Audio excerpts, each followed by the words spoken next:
Bem-vindos mais uma vez para continuarmos o nosso estudo do livro dos Números. Pegue a sua Bíblia, você que está acompanhando fielmente esse estudo, pegue a sua Bíblia, pegue a sua caneta para anotação e abra no capítulo 5 do livro dos Números. Nós vamos estudar o capítulo 5, que são 31 versículos, ok? Nós vamos ver hoje sobre as legislações diversas e nós vamos ver também sobre a lei que diz respeito à pureza e ao furto.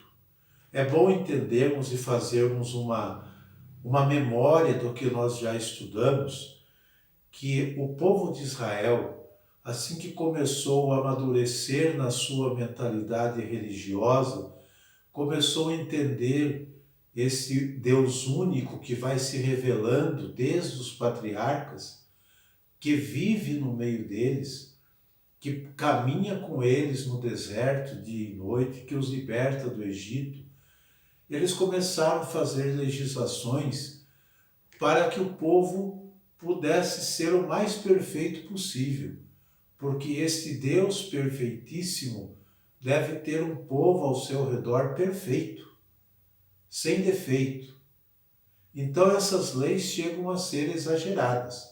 Era uma mentalidade da época, do povo que estava começando a formar a sua consciência religiosa, né? Com o tempo isso vai sendo trabalhado, melhorado. Quando chega o tempo de Jesus, ele vai trabalhar de forma muito mais perfeita tudo isso. Ele vai fazer muitas críticas a respeito dos ritualismos que o povo vivia para a perfeição, ritos que excluíam aqueles que não tinham condições de perfeição, podemos dizer assim. Aqueles que tinham algum defeito físico, algum problema de saúde. Então, essas pessoas deveriam ser excluídas da comunidade, porque ali, perante Deus, só podiam ficar os perfeitos. E isso se torna um motivo de crítica nos ensinamentos de Jesus de Nazaré, ok? Então, é bom a gente ler tudo isso para entendermos que a mentalidade religiosa ela também vai evoluindo com o passar do tempo, ok? Muito importante isso. Vamos à leitura do capítulo 5 do livro dos Números. Vamos lá? O Senhor disse a Moisés: ordena aos israelitas que expulsem do acampamento todo leproso, todo homem atacado de corrimento, todo o que está imundo por ter tocado num cadáver. Homens ou mulheres, lançai-os fora do acampamento no meio do qual habito, para que não manchem. Os filhos de Israel fizeram assim e lançaram-nos fora do acampamento, como o Senhor tinha ordenado a Moisés. Assim o fizeram. O Senhor disse a Moisés: dize aos israelitas: se um homem ou uma mulher causa um prejuízo qualquer ao seu próximo, tornando-se assim culpado de uma infidelidade para com o Senhor, ele confessará sua falta e restituirá integralmente o objeto do delito, ajuntando 1/5 a mais àquele que foi lesado. Se, porém, não houver quem o receba, esse objeto será dado ao Senhor, ao sacerdote, além do carneiro de expiação, que se oferecerá pelo culpado. Toda a oferta tomada das coisas santas que os israelitas apresentam ao sacerdote lhe pertencerá. As coisas consagradas lhe pertencerão. O que se entrega ao sacerdote será dele. O Senhor disse a Moisés: dize aos israelitas o seguinte: se uma mulher se desviar de seu marido e lhe for infiel, dormindo com outro homem, e isso se passar às ocultas de seu marido, se essa mulher se tiver manchado em segredo, de modo que não haja testemunhas contra ela, e ela não tenha sido surpreendida em flagrante delito, se o marido, tomado de um espírito de ciúmes, se abrasar de ciúmes por causa de sua mulher que se manchou, ou se ele for tomado de um espírito de ciúmes contra sua mulher que não se tiver manchado, esse homem conduzirá sua mulher à presença do sacerdote e fará por ela a sua oferta: 1/10 de efá de farinha de cevada. Não derramará óleo sobre a oferta, nem porá sobre ela incenso, porque é uma oblação de ciúme, feita em recordação de uma iniquidade. O sacerdote mandará a mulher aproximar-se do altar e a fará estar de pé diante do Senhor. Tomará água santa num vaso de barro e, pegando um pouco de pó do pavimento do tabernáculo, o lançará na água. Estando a mulher de pé diante do Senhor e do sacerdote, o sacerdote lhe descobrirá a cabeça e porá em suas mãos a oblação da recordação, a oblação do ciúme. O sacerdote terá na mão as águas amargas que trazem maldição e esconjurará a mulher nesses termos: se nenhum homem dormiu contigo, e tu não te manchaste abandonando o leito de teu marido, não te faças mal estas águas que trazem maldição. Mas, se tu te apartaste de teu marido e te manchaste, dormindo com outro homem, o sacerdote fará então que a mulher preste o juramento de imprecação, dizendo: o Senhor te faça um objeto de maldição e de execração no meio de teu povo, fazendo emagrecer os teus flancos e inchar o teu ventre. E estas águas que trazem maldição penetrem em tuas entranhas, para te fazer inchar o ventre e emagrecer os flancos. Ao que a mulher responderá: Amém, Amém. O sacerdote escreverá essas imprecações num rolo e as apagará em seguida, com as águas amargas, e fará com que a mulher beba as águas amargas, que trazem maldição, e essas águas de maldição penetrarão nela com sua amargura.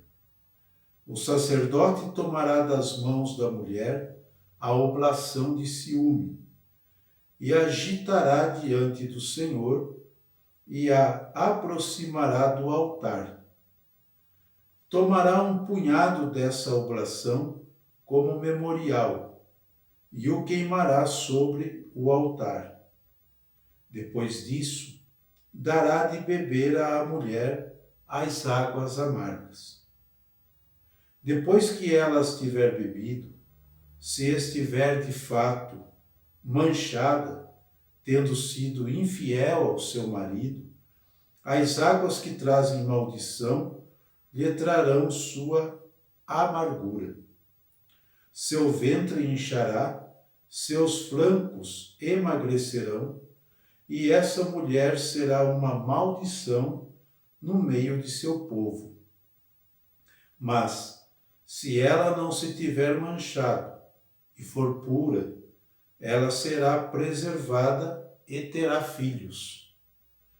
Tal é a lei sobre o ciúme, quando uma mulher se desviar de seu marido e se manchar, ou quando o espírito de ciúme se apoderar de seu marido, de modo que ele se torne ciumento de sua mulher. Ele a levará diante do Senhor e o sacerdote lhe aplicará integralmente essa lei. O marido ficará sem culpa, mas a mulher pagará a pena de sua iniquidade. Aqui está a leitura do capítulo 5. Dizia para vocês no início que nós estamos vendo as legislações diversas e, especificamente neste capítulo 5, a lei acerca da pureza ou do furto, tá? Que, na realidade, vai se estender esta lei até o capítulo 6, até o próximo capítulo que nós estudaremos, ok? Então, é uma lei acerca da pureza e do furto, tá? Então, o que temos aqui?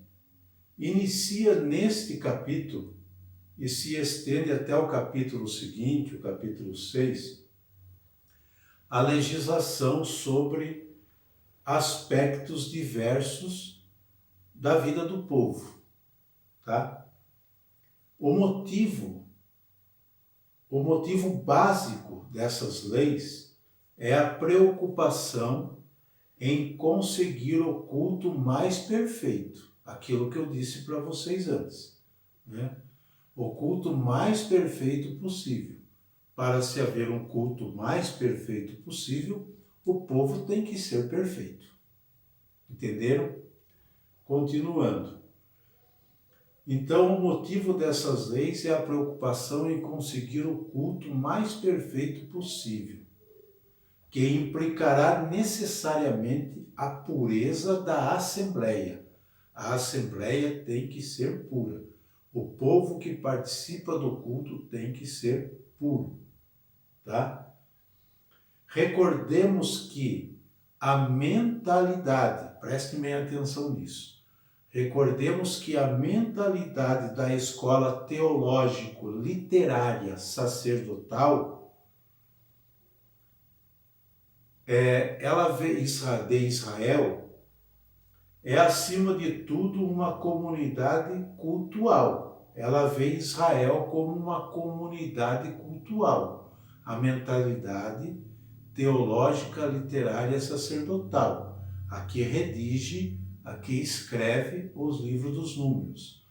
Ela vê Israel, acima de tudo, como uma comunidade cultual, que torna possível a presença permanente de Deus entre eles, mediante a pureza em todas as suas ordens, tá? A pureza em todas as suas ordens. Daí que as leis e normas para o culto e a disposição pessoal afetem todos os aspectos da vida humana, aspectos físico ou saúde corporal. Isso está no livro, no capítulo 5 que vimos, versículos de 1 a 4. Então, veja bem, repetindo aqui o estudo para que a gente entenda esse capítulo, né?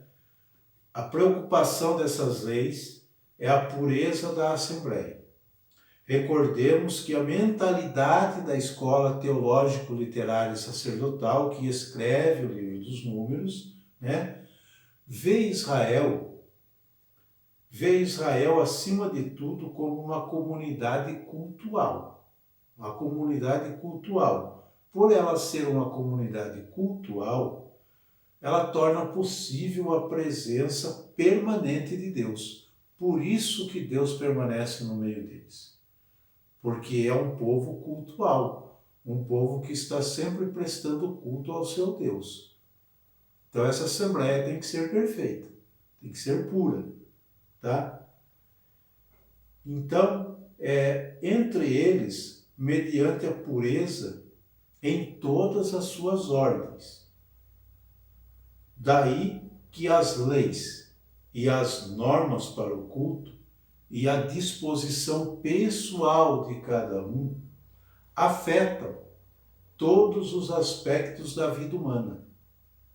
E como nós vimos isso no capítulo 5, versículos de 1 a 4, aspectos físicos ou saúde corporal.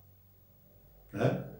Depois, caminhando mais um pouco na leitura, nos versículos de 5 a 10 deste capítulo, nós temos o aspecto social, né? O aspecto social, no que se refere às relações de propriedade. Lembrem-se que a mulher era propriedade do marido, fazia parte, era propriedade do marido. Então é uma lei social, né? Um aspecto social no que se refere às relações de propriedade. Está nos versículos de 5 a 10. Também no aspecto familiar, no que diz respeito às relações do casal. Está nesse capítulo nos versículos de 12 a 31. Tá? E finalmente, logo mais, nós entraremos no estudo do capítulo 6, né, que nós vamos ver o aspecto religioso, que vai tratar da lei sobre o naziriato. Nós vamos entender o que é isso no próximo estudo. Então, vocês entenderam até aqui o porquê desta pureza e, infelizmente, por isso que nós temos que estudar isso, eles eram tão rigorosos na mentalidade religiosa, estavam no começo ainda, que aqueles que tinham algum problema, eles excluíam do meio da comunidade. E isso está aqui no início, né? Como se Deus quisesse que isso acontecesse. Então eles colocam isso na boca de Deus para que a lei tenha força, para que as normas sejam cumpridas. Mas Deus não é assim. Nós vimos desde o começo que nós devemos tomar muito cuidado com a leitura da Bíblia para não distorcer a imagem de Deus, para não criar uma imagem caricata de Deus, que não existe. Senão, nós distorcemos e fazemos um Deus monstro, um Deus que ninguém se interessa em seguir. Nós sabemos que Deus é amor, é misericórdia, é compaixão. Esse Deus todo mundo quer seguir e é esse Deus que é o Deus de Israel. Mas o povo, a sua mentalidade sacerdotal, a sua mentalidade desta escola literária, teológico-literária, sacerdotal, vê dessa forma. Então aqui no versículo 3 fala assim: homens ou mulheres, lançai-o fora do acampamento, no meio do qual habito. Quem habita? Deus habita, né? Para que não o manche. Então esse acampamento deve permanecer puro. Alguém que esteja com algum problema físico, corporal, deve ser excluído, porque senão ele vai ser motivo de contaminação. E não pode, porque Deus habita no meio deles.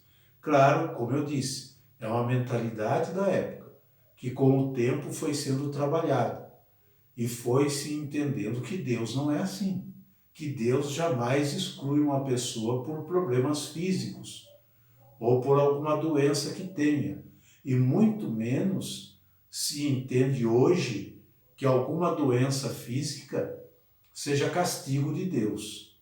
Deus não é assim. Deus não castiga ninguém. Deus não pune ninguém. Uma doença física acontece pelo limite humano de cada um de nós. mas não é porque Deus quer. É uma visão muito errada quando as pessoas atrelam a doença a Deus. Ah, porque Deus quis assim. Mentira. Cuidado. Estão distorcendo a imagem de Deus, como o povo aqui do livro dos Números. Excluíam aqueles que estavam doentes para não contaminarem os demais, e colocando isso na boca de Deus, como se Deus quisesse isso. Cuidado, porque nenhuma doença vem de Deus. Deus não quer o mal para as pessoas. Deus quer que todos tenham vida, e vida em abundância.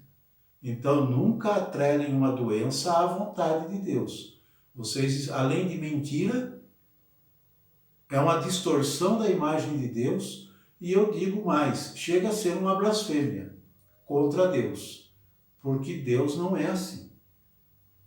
E Deus não está punindo alguém com doença porque lá atrás ele errou, porque lá atrás ele cometeu um delito. Não, cuidado. Cuidado para não atribuir a Deus características que ele não tem. Por exemplo, Deus não é castigador, Deus não é carrasco, Deus não tira a vida de ninguém. Deus é o Deus da vida, certo?